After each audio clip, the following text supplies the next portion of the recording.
Shalom saudara yang terkasih di dalam nama Tuhan Yesus. Apa kabarnya hari ini? Saya berharap saudara dalam keadaan luar biasa dan penuh sukacita, diberkati Tuhan segala pekerjaan dan aktivitas saudara dimanapun saudara berada. Bersama dengan saya Ayu Lestari Malau dari Channel Khotbah Pendeta, dan pada hari ini kita akan mendengarkan sebuah kesaksian dari saudara kita yang telah menerima Tuhan Yesus sebagai Tuhan dan Juru Selamat pribadinya. Kita akan mendengarkan kisahnya dan bagaimana Tuhan telah memberkati dia sampai sekarang ini, sampai saat ini. Dan dia sangat bersyukur karena telah memilih Tuhan Yesus sebagai Tuhan dan Juru Selamatnya. Bagaimana kesaksiannya? Mari kita dengarkan bersama-sama. Saya perlu katakan lagi, nama saya ya Muhammad Ilyas Syam, itu nama Muslim. Karena ayah saya memang seorang imam di masjid di Bima, Tente. Jadi saya diberi nama, kenapa nama saya, nama Nabi nih dua. Muhammad adalah biasalah Nabi Islam. Jadi ayah saya mengharapkan saya memiliki sifat hati yang mulia seperti Nabi Muhammad. Kenapa ada Ilyas? Ya, Ilyas itu kalau dalam Alkitab itu mungkin Elia. Elia, karena saya juga bingung ketika baca Quran, baca Alkitab, sudah baca Alkitab kok ini kisahnya sama, Ilyas sama Elia. Jadi dia dikejar-kejar oleh nabi-nabi penyembah Baal kalau dalam Alkitab. Kalau dalam Islam mungkin ya dikejar-kejar orang Bani Israel. Hanya beda-beda tipis lah. Nah bedanya kalau Nabi Elia yang ada di Alkitab itu Tuhan yang menyuruh untuk menyingkir ke suatu tempat di dekat sungai apa namanya ya, sungai Kerik ya, iya, ke pinggir sungai karena waktu itu Tuhan akan melalui Nabi Elia, dia akan membuat satu kemarau panjang, kira-kira 3 tahunan lebih lah, supaya untuk membuatkan umat Israel ini efek jerah karena mereka meninggalkan Tuhan Allah yang disembah. Ini kisah Elia. Tapi kalau Ilyas, nama saya, itu kalau dalam Al-Quran, dia itu ngumpetnya di gua. Jadi gua, kok ini mainannya di gua ya? Karena gua ini kan tempatnya jin biasanya. Jadi di gua ngumpetnya Nabi Ilyas ini. Terus kisahnya juga hampir sama. Terus dia juga nanti dibantu oleh anak rohaninya namanya Ilyasa. Mungkin kalau di kita mungkin Elisa kali ya. Ya itu ya. Nah itu cerita singkat nama Ilyas gitu ya. Muhammad Ilyas. Syamnya dari mana? Syamnya ini ada di surat Al-Quran. Syam itu adalah matahari. Jadi karena saya lahirnya pas terbit matahari, jadi ayah saya kasih Syam belakangnya. Muhammad Ilyas Syam. Jadi ini nama-nama semua ini diambil dari Al-Quran. Karena memang ayah saya seorang hafiz dan dia hafal sekali Quran. Nah, baik Bu, cerita kita selanjutnya. Untuk menjadi seorang penginjil ya, banyak yang harus kita lakukan. Pertama kita harus tekun dan rindu untuk menyembah Tuhan, untuk berdoa, membaca Alkitab, supaya kita terbekali. Gitu. Jadi seperti orang mau bertanding ya, kan dia harus mempersiapkan fisiknya ya, berlatih olahraga dengan tekun, ya kan supaya ketika dia nanti bertanding dia bisa menguasai panggung ya, ring gitu ya. Jadi sama, orang mau menginjil juga dia harus melatih dirinya untuk berdoa, melatih dirinya untuk membaca Alkitab, melatih dirinya untuk berbuat baik, berbuat kasih seperti Yesus. Itu semua perlu latihan. Jadi nggak harus, oh saya sudah Kristen enak-enak gitu kan. Enggak, tapi ada kiat-kiat yang perlu kita harus latih. Jadi membekali diri dengan firman Tuhan. Jadi harus tekun membaca Alkitab. Ada waktu kita harus menyempatkan membaca Alkitab, membaca Injil. Terutama Injil ya, Perjanjian Baru. Bagaimana di situ perintah-perintah Yesus, pekerjaan Yesus harus kita yang meneruskan. Ya kan? Jadi Yesus kan pernah berkata, mari ikutlah aku akan kujadikan penjala manusia. Itu Ada di kitab Matius 5 ayat 10 kalau nggak salah ya. Nah, itu juga di Lukas 4 ayat 19 juga. Waktu itu murid-murid sedang menjala ikan, Pok. Jadi Yesus mengajak, "Mari ikutlah engkau. Kau akan kujadikan penjala manusia. Bukan akan kujadikan direktur." Atau menjala ikan lagi. Tapi pekerjaan Tuhan ini kan harus menyelamatkan manusia. Menyelamatkan jiwa-jiwa manusia yang terbelenggu oleh dosa. Jadi bagaimana kita harus melanjutkan pekerjaan Tuhan di bumi ini sampai kita dipanggil pulang. Jadi mari kita membekali diri, harus tekun membaca Alkitab, berdoa, berhikmat supaya Tuhan mengajar, memberikan hikmat supaya kita bisa mengerti dan paham. Jadi kalau kita nggak berlatih, nggak melatih diri kita untuk rindu berdoa, rindu memuji Tuhan, rindu pelayanan, rindu membaca Alkitab, itu semuanya perlu latihan. Dan itu juga di samping itu makanan rohani ya Pak. Ya betul. Kalau rohani kita nggak pernah dikasih makan ya pastinya mati rohani kita. Loyo ya. Hanya sekedar jadi orang Kristen saja, tetapi tidak merasakan kekristenan itu sendiri ya, tidak merasakan Yesus dalam kita. Karena kita sendiri nggak pernah makan yang hal-hal rohani. Betul. Banyak kan makan hal-hal yang duniawi aja yang dipikirkan. Iya, betul. Terutama kita harus tekun berdoa. Apapun yang menjadi kesulitan kita untuk memahami firman Tuhan, kita ambil waktu untuk berdoa. Tuhan, saya nggak ngerti nih apa maksudnya. Berdoa, minta sama Tuhan, minta hikmat. Nanti ketika kita tidur Tuhan ngasih hikmat. Pas besok baca, oh ini tuh, nah sudah ada hikmat gitu Pak. Ya, jadi itu perlu meminta, berdoa itu perlu, penting. Walaupun berdoa itu sesuatu hal yang sepele mungkin ya. Banyak orang yang sudah menjadi Kristen tapi berdoa, aduh susah, abe gitu ya, malas-malas gitu. Berdoanya cuma bisa dihitung lah, mau makan, mau tidur, doa, di gereja. Doa untuk hal-hal tertentu saja ya. Iya, tapi kita bisa berapa puluh kali berdoa loh. Ya, ketika kita bangun tidur, ya banyak hal yang perlu kita doakan. Selain rumah tangga, anak-anak, istri atau suami dan orang lain, saudara-saudara kita, banyak yang perlu kita doakan. Ya walaupun doa itu nggak perlu lama-lama gitu ya.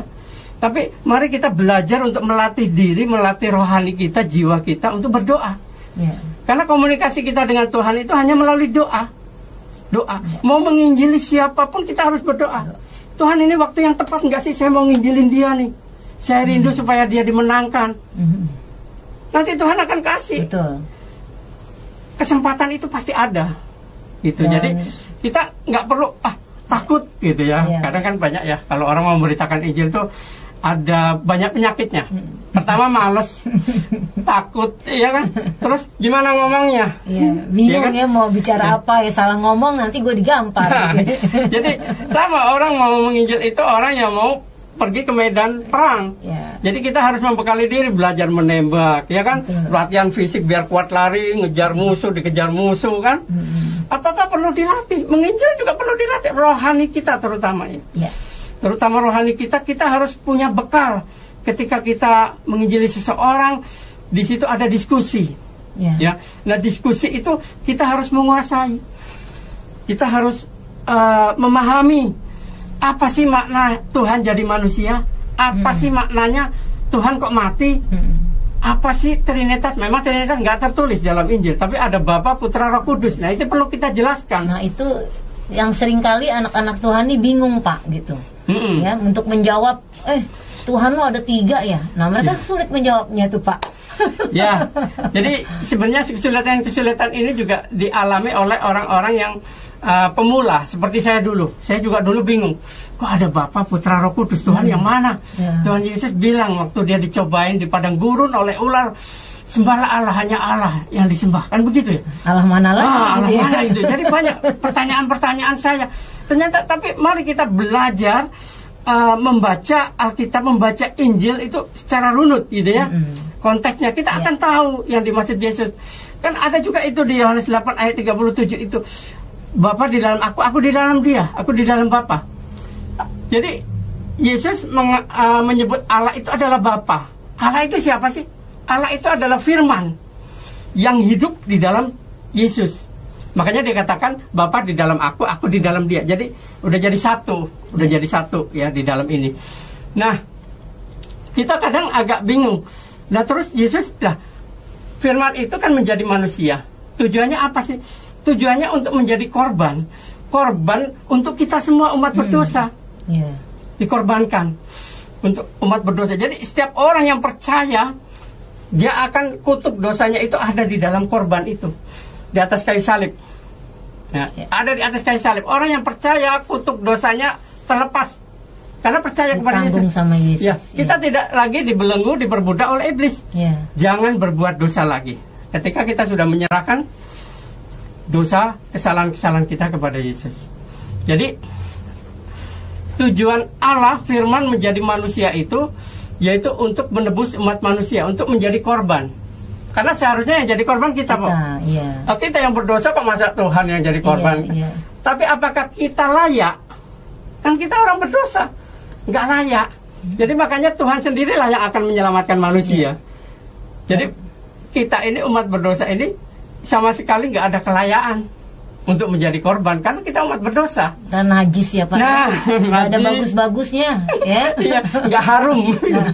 Jadi makanya Tuhan sendiri turun menjadi manusia, Yesus, dan dia harus mengorbankan dirinya untuk apa? Yaitu untuk menebus kita semua umat berdosa. Supaya apa? Supaya kita mendapatkan kemuliaan kembali yang dulu dimiliki oleh Adam dan Hawa. Jadi ketika manusia jatuh dalam dosa, kemuliaan itu diambil oleh Tuhan. Akhirnya kita tidak mengalami kekekalan hidup karena sudah mati rohani. Jadi orang yang sudah berdosa itu sebenarnya mati rohani, Pak. Jadi kita tidak memiliki kekekalan. Nah inilah tujuan Yesus mengorbankan dirinya supaya kita kembali memiliki kekekalan, kemuliaan. Ya kan? Barang siapa yang percaya kepadaku, dia akan diselamatkan. Gitu ya. Jadi kematian Yesus adalah kematian kutuk dosa kita semua. Makanya ketika Yesus di atas kayu salib, ada yang tanya juga mungkin, berarti Allah juga mati? Kok Allah mati? Yesus kan Allah katanya, Yesus kan Bapa. Berarti mati? Loh, bukan begitu. Yang mati adalah kedagingan Yesus yang sedang menanggung kutuk dosa. Ketika tubuh Yesus mau menyerahkan nyawanya, mau mati, Allah meninggalkan untuk sementara.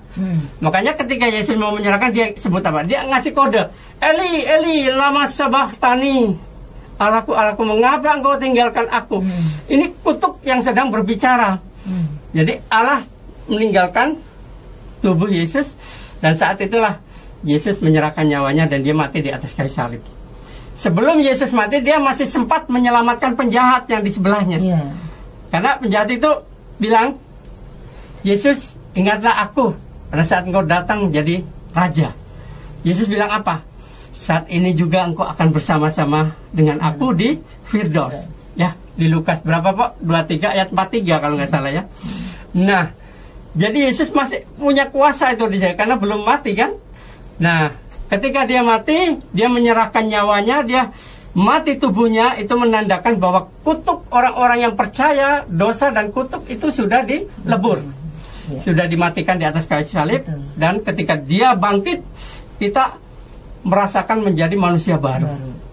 Jadi saya sudah tidak tidak mau lagi dibelenggu, diperbudak oleh setan-setan jahat yang menggoda saya dengan kedengkian, kemarahan, bahkan pembunuhan atau permusuhan. Saya nggak mau lagi. Jadi kita sudah diselamatkan, sudah ditebus di atas kayu salib. Kita harus bersyukur. Kita sudah menjadi manusia baru. Haleluya. Itu sebabnya ya, Yesus itu kasih adanya. Kasih itu mengalah. Nah kalau Yesus nggak mengalah, kita binasa ya nggak Pak? Betul. Nah, untuk itu kita harus selalu bersyukur ya kalau kita boleh diselamatkan ya, dipindahkan dulu hidup gelap lalu dibawa kepada Tuhan, kepada terangnya yang ajaib. Nah, kita bersyukur, itu bukti syukur kita kepada Tuhan. Bukan karena lagi kita ingin mendapatkan surga, kita berbuat baik, tetapi kita sudah mendapatkan surga itu, lalu kita berbuat baik dan mengucap syukur. Itulah bukti kasih Tuhan yang ada dalam diri kita. Ya, saudaraku yang kekasih ya, pada saat ini kami mengajak saudara yang sudah di dalam Yesus harus terus tanamkan cerminan Yesus dalam hidupmu, supaya kita juga menjadi terangnya yang luar biasa, karena kita ini suratan yang terbuka bagi banyak orang ya. Nah Pak Ilyas, saya mewakili anak-anak Tuhan di sana. Seringkali gini Pak, saya merasa ya yang penting gue udah Kristen lah, udah terima Yesus, dosa udah diampunin, ya berbuat jahat lagi juga nggak apa-apa gitu. Nah seringkali kan banyak orang seperti itu. Nah kira-kira gambarannya seperti apa ya Pak? Apakah memang seorang anak Tuhan kalau kita sudah diselamatkan itu sebenarnya kita boleh berbuat lagi nggak sih yang pernah kita lakukan kejahatan yang dulu gitu? Nah karena kan kita hidup dalam dunia ini, seringkali iblis terus menteror kita nih Pak, menggoda ya.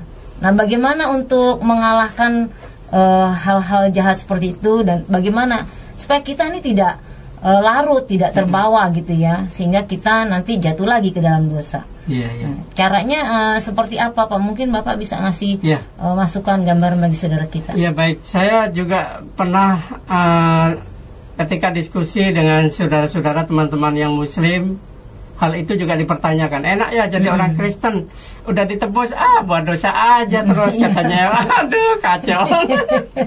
Jadi begini Pak, kita sudah terima Yesus sebagai Tuhan dan Juru Selamat ya.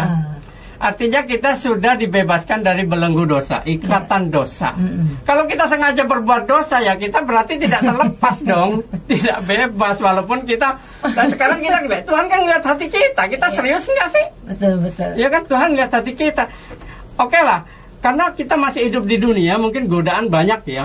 Iya kan ketika kita hilaf gitu ya, kita bohong gitu ya. Ya memang pengampunan itu disediakan oleh Tuhan. Kan Yesus sudah mati dan kematian Yesus itu adalah suatu pengampunan. Bisa juga disediakan oleh orang-orang yang berdosa, tapi bukan dosa yang disengaja. Dosa yang apa ya? Jadi kalau dikatakan itu, saya tadi bohong sama dia. Saya berdoa, Tuhan ampuni, saya nggak akan mengulangi lagi. Nah, diampuni sama Tuhan. Tapi janjinya dia tidak akan berbuat dosa lagi. Ketika dia sengaja berbuat dosa, wah hati-hati, bisa lewat, nggak jadi warga kerajaan surga. Mempermainkan Tuhan. Jadi Tuhan bisa melihat hati kita. Orang yang sungguh-sungguh percaya dan menerima Yesus sebagai Tuhan dan Juru Selamat, dia pasti sudah dilepaskan dari ikatan dosa. Keinginan-keinginan dagingnya itu sudah dimatikan Pak. Jadi nggak mungkin dia berbuat dosa. Kalaupun dia berbuat dosa, misalkan sesuatu di luar dari kesengajaan ya, dia minta ampun dengan sungguh-sungguh dan tidak akan mengulangi lagi. Diampuni, oke diampuni. Tapi ketika dia nanti berbuat dosa, misalkan mukul orang, berbohong dengan sengaja ya, berzina atau dan lain-lain ya, nggak akan diampuni lagi nanti. Karena ada apa? Dilakukan dengan kesengajaan. Berarti dia nggak sungguh-sungguh menerima Yesus sebagai Tuhan dan Juru Selamatnya. Itu. Walaupun pada awalnya dia sungguh-sungguh ikut Yesus, hidup di dalam Kristus, dan dia percaya bahwa kematian Yesus adalah untuk menebus kita ya dari dosa, ya kan? Tapi ketika dia kedagingan, kembali lagi kepada kedagingan. Jadi dia tergiur, hati-hati makanya kita hidup dalam kedagingan, tapi jangan kita pakai kedagingan kita. Kita pakai untuk hal-hal yang positif. Jadi kita hidup secara roh, memikirkan hal-hal perkara yang di atas. Kolose 3 ayat 2 ya. Kita pikirkan perkara yang di atas. Penuhi jiwa kita, hati kita, pikiran kita dengan firman Tuhan. Ya kalau kita sudah, tadi Pak bilang kita adalah surat ya, surat Kristus yang terbuka. Kalau pikiran-pikiran kita penuh dengan firman, kita rindu, kita baca, kita menjadi surat yang terbuka. Ketika kita jalan kemana kayak Injil berjalan. Wah orang melihat tuh, dia orangnya sabar, penuh kasih, murah hati. Seperti itu Pak. Jadi itu tadi yang Pak bilang, kita ini surat Kristus yang terbuka setiap kita kemana dibaca oleh orang. Betul. Karena ada Kristus di dalam kita. Betul, ya Pak ya. Cerminan kita tuh ada ya, sehingga orang melihat kita, wah betul nih anak Tuhan. Iya betul. Bukan anak hantu. Bukan anak hantu. Jadi apapun perilaku kita, sikap hidup kita harus mencerminkan Injil, mencerminkan Kristus, pribadi Kristus. Setuju Pak. Yang lemah lembut, sabar, murah hati, ya kan? Jadi harus ada di dalam diri kita. Penguasaan diri ya. Makanya kita bekali hati kita, diri kita dengan apa? Dengan kebenaran firman Tuhan. Supaya kita bisa memberitakan Injil kepada banyak orang. Jadi kita kasihan kok.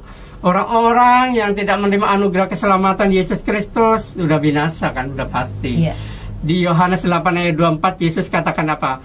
Barang siapa yang tidak percaya bahwa akulah dia, kamu akan mati dalam dosamu. Artinya binasa, mati bersama dosa. Karena dosanya mengikat kok sampai dia mati. Tapi kalau dia mau percaya kepada Yesus, Yesus sudah disalibkan, dan salib Kristus itu untuk satu kali. Untuk menebus orang-orang dan melepaskan orang-orang dari belenggu dosa. Terlepas dia, ikut Yesus. Jadi ketika dia nanti dipanggil Tuhan, dia pasti ikut Tuhan. Sama seperti kita kok, ikut Tuhan. Karena kita percaya. Yes, amin. Baik, Pak Ilyas, saya berterima kasih banyak. Yang terakhir nih Pak, mungkin Bapak mau memberikan saran ya, sampaikan pesan untuk anak-anak Tuhan terutama ya, yang sudah mungkin dulunya Kristen ya, lahir baru ya, sudah ikut Tuhan sudah lama ya. Ini untuk mereka nih, kadangkala pada saat mereka diproses di tengah jalan, iman goyah ya. Nah, ini kunci utama ya yang saudara harus pegang tadi adalah firman Tuhan. Ya, banyak anak-anak muda sekarang seringkali nih Pak tergoda dengan teknologi yang ada ya, membuang waktu untuk ya maaf kata main untuk saat ini main game, TikTokan gitu ya. Sedangkan untuk beribadah itu wah, apalagi zaman sekarang ini sifatnya online, Zoom. Online. Nah, seringkali mereka dengan ibadah online ini atau Zoom, maaf ya Pak, yang sering saya dapati kurang respon ya, kurang serius untuk, padahal itu ibadah, tapi mereka ya dengan suka-sukanya sendiri ya. Nah, saran buat kita-kita nih Pak, supaya kita menghargai waktu yang Tuhan berikan. Mungkin Bapak bisa sampaikan. Ya, jadi buat saudara-saudaraku terkasih di dalam Tuhan Yesus Kristus, kita harus terus fokus kepada Tuhan Yesus, fokus pada pengajaran-pengajaran Tuhan Yesus, dan kita jangan takut. Kita hanya takut kepada Tuhan jika kita berbuat dosa, jika kita tidak menyembah Tuhan. Kalau kita mau menyembah Tuhan, jangan takut kepada apapun, karena kuasa Yesus itu lebih besar, lebih dahsyat dibanding kuasa-kuasa di dunia ini. Penyakit apapun, virus-virus apapun, kuasa Yesus lebih dahsyat. Kalaupun kita berjalan menuju pikiran kita kepada Tuhan, kita tidak akan pernah takut, karena Tuhan yang punya hidup kita. Jadi mati, hidup ada di tangan Tuhan. Kita harus miliki prinsip Rasul Paulus di Filipi 1 ayat 21, bagiku hidup adalah Kristus, mati adalah keuntungan. Kenapa dikatakan untung? Karena kita diselamatkan. Ikut Yesus, bekerja untuk Tuhan, kita pasti diselamatkan. Jadi kita jangan bimbang, jangan santai. Ini adalah waktu pembebasan, tahun Yobel. Ya, ketika Yesus sudah bangkit, Yesus naik ke surga, inilah tahun Yobel. Saatnya kita bebas, terlepas dari ikatan-ikatan belenggu dosa. Mari kita terus rindu untuk membaca firman Tuhan, karena firman Tuhan adalah roti kehidupan. Yesus katakan, akulah roti hidup yang turun dari surga. Dan pribadi Yesus, semua keberadaan Yesus itu sudah tertulis di dalam Injil. Jadi kita harus imani Injil, harus kita baca dengan rindu, supaya kita mendapatkan pembekalan kenyang dengan roti surgawi. Amin, amin. Luar biasa saudara kesaksian yang telah kita dengarkan. Marilah kita senantiasa mengucap syukur kepada Tuhan kita yang Maha Kuasa, yang selalu memberikan berkat yang melimpah-limpah bagi setiap kita umat-umat yang percaya kepada Dia. Dia selalu menyertai setiap langkah kaki kita, saudara. Dia juga menyertai keluarga kita. Dia berkati dimanapun kita berada.